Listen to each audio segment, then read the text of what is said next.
मुझे क्यों लग रहा है कि तुम लोगों को खुशी नहीं हुई मुझे देखकर। नहीं, हम इसलिए कह रहे थे कि अगर आपके आने का पता होता तो हम कुछ अरेंजमेंट करते आपके लिए। अरे क्या सारा इंटरव्यू यही बाहर खड़े खड़े लोगे क्या?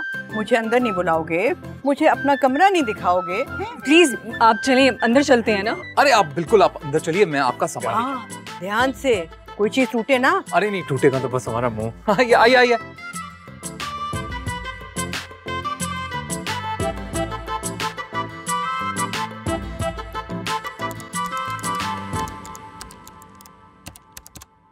ऐसा बेहतरीन केस बनाया है ना, 10 मिनट जाएंगे, हियरिंग खत्म होगी, जीत जाएंगे केस। तुम लोग ऐसा काम क्यों नहीं करते हो? दिलबर मुझे बताओ कि लास्ट लॉस कैसा था? हाल है ना, फिर कैसा था? हाल। तुम लोग क्यों नहीं करते हो ऐसा? कब करोगे? मैं कब से समझा रहा हूँ तुम लोग को, मेरी तरह बनो, मैं हूँ तुम लोग का मेंटोर, मुझे बनाओ, कुछ तो अच्छा करो मेरी तरह। अबे यार ये आगा सब कहाँ रह गए? इतनी देर हो गई है, कार्रवाई शुरू होने वाली है लेकिन ये आदमी आके नहीं दे रहा। अरे असद साहब, आप बात को समझने की कोशिश क्यों नहीं कर रहे हैं? यहाँ पर एक बहुत बड़ा मसला खड़ा हो गया है। जी खैरियत है, क्या हुआ? जी वो एक्चुअली हम लोग कोर्ट के लिए निकल ही रहे थे, लेकिन उसी वक्त हमारी बेबी आंटी आ गई, वो भी अमेरिका से। वो कौन है? वो मेरी और सिद्रा की फूफो हैं। मैंने आपको बताया था ना कि आगा और मैं कजन्स हैं। ओह यस, मुझे याद है, बिल्कुल याद है। लेकिन इसमें मसला क्या है? आप उनको कह दीजिए कि आज आपकी केस की हियरिंग है। अरे ये हम उन्हें नहीं बता सकते। लेकिन क्यों? क्योंकि बेबी आंटी हमारी बड़ी हैं और वो ये सुनकर बहुत गुस्सा करेंगी। हाँ मगर ये आपकी लाइफ है तो जाहिर है फैसला भी आपका ही होना चाहिए ना। जी ये कहना बहुत आसान है लेकिन करना उतना ही मुश्किल है। दरअसल उनका ना बस नाम बेबी है, वो बात में करती है, थप्पड़ पहले मारती है। एक्चुअली उनके हस्बैंड डीएसपी थे, उस दिन से लेके आज तक उनके भरम भी किसी डीएसपी से कम नहीं है। पुलिस में डीएसपी है? हाँ, लेकिन वो भी बेबी आंटी के फैसलों के आगे कुछ नहीं बोलते। देखिए मुझे ये लगता है कि फिलहाल हमें इसको पोस्टपोन कर देना चाहिए। लेकिन क्यों? क्योंकि पूरा खानदान बेबी आंटी की बहुत इज्जत करता है, उनका फैसला हर मामले में आखिरी फैसला होता है और मैं और आगा भी उनके सामने कुछ नहीं बोलते, इसलिए मैं चाहती हूँ कि ये बात उन तक ना जाए। अच्छा चलें। अच्छा आप परेशान मत हो, मैं कुछ सोचता हूँ। अच्छा खुदा हाफिज। अब ये नया तमाशा शुरू। और पता नहीं यार ये बेबी आंटी कौन है, बीच में आ गई है। अब सिद्रा जी पोस्टपोन करने का कह रही हैं।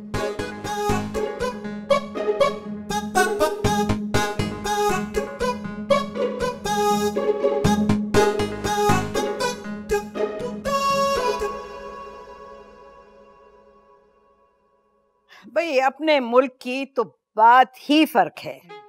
भाई अपने लोग हैं, अपना कल्चर है, अपनी जुबान है, और तो और मेरे लतीफे तो समझ में नहीं आते कम वक्तों को। आप अब तक लतीफे सुनाती हैं? है तो क्या लतीफे सुनाने पर पाबंदी लग गई है? नहीं। वैसे बेबी आंटी आपको वहाँ के और यहाँ के कल्चर में क्या फर्क महसूस होता है? बहुत फर्क है बेटा, बहुत फर्क है। वहाँ पता है लोगों को एक दूसरे से मोहब्बत नहीं है, इसीलिए तो तलाकों का रुझान बढ़ता जा रहा है। वहाँ क्या मतलब? वहाँ कोई किसी को बर्दाश्त ही नहीं करता। अभी कुछ दिन की बात है कि मेरी पड़ोसन ने अपने मियाँ से तलाक ली। अब पूछो भला किस बात पर? किस बात पे? ये उसका मियाँ खराटे लेता था। अब लो बताओ, ये भी भला कोई बात है कि तलाक ले ले इंसान? सोच। वैसे बेबी आंटी यहाँ पे भी हालात कुछ ज्यादा अलग नहीं है। यहाँ पे भी ना लोग बात पे तलाक लेने के लिए निकल पड़ते हैं।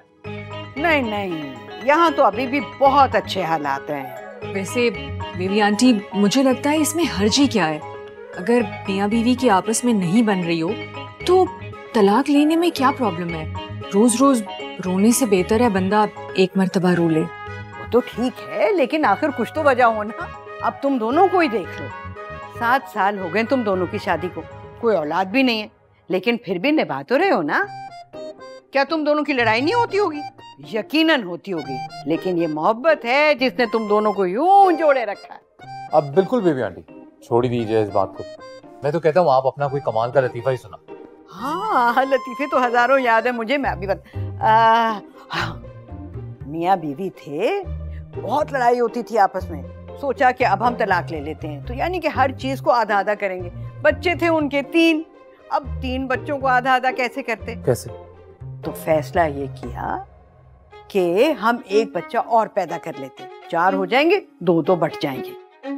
मगर आगे से हो गए ट्विंस, अब हो गए 5 बच्चे। 5 बच्चों को कैसे आधा आधा करेंगे?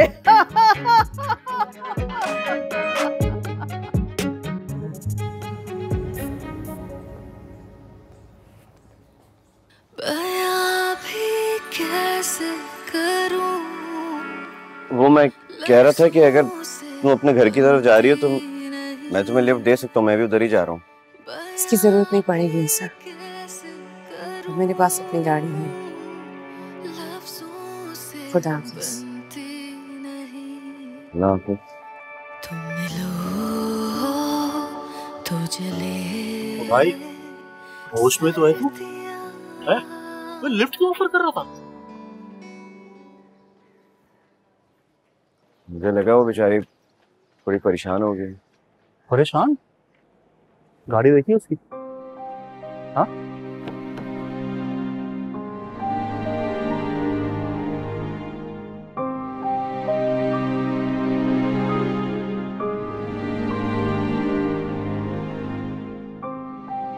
अच्छा चल ठीक है, अगर वो मान भी जाती लिफ्ट लेने को, लेकर कैसे जाता? मंजूर भाई की कठारा स्कूटर पर? यार तू ताने क्यों दे रहा है यार? 1-2 केसेस मिल जाए मुझे, तू देख बैंक से सबसे पहले गाड़ी निकलवाऊंगा मैं। नहीं भाई, सबसे पहले जो है ना वो मेरे ससुर के कमरे का किराया देना है। पहले उस मुसीबत से तो जान छूटे, फिर जो करना हो कर लेंगे। ले लेना भाई, वो भी दे दूंगा। ससुर नहीं हो गया, पता नहीं क्या हो गया। गरम ऐसे दिखाते वैसे कोर्ट का जज है। अब तुम यूं हीरो बनकर खड़े रहोगे या बताओगे कि करना क्या है? मैं क्यों बताऊं कुछ? खुद सोचो। क्या मतलब है इस बात का? ये सारा तमाशा ना तुम्ही ने फैलाया है। अभी खुद सोचो, मैं क्यों बताऊं? देखो मेरे साथ ना ये ज्यादा मकारियां करने की कोशिश मत करो। तुम मतलब दुनिया जहान की सारी होशियारियां दिखा लो और हम थोड़ी सी मकारियां भी नहीं कर सकते। Very good, very very good. कौन सी होशियारियां की है मैंने तुम्हारे साथ? अरे छोटी मोटी नोक झोंक तो हमारे बीच में हो ही जाती थी ना, पर कोई प्रॉब्लम नहीं थी क्योंकि सुलह हो जाती थी। लेकिन इस बार राय का पहाड़ तुमने बनाया है।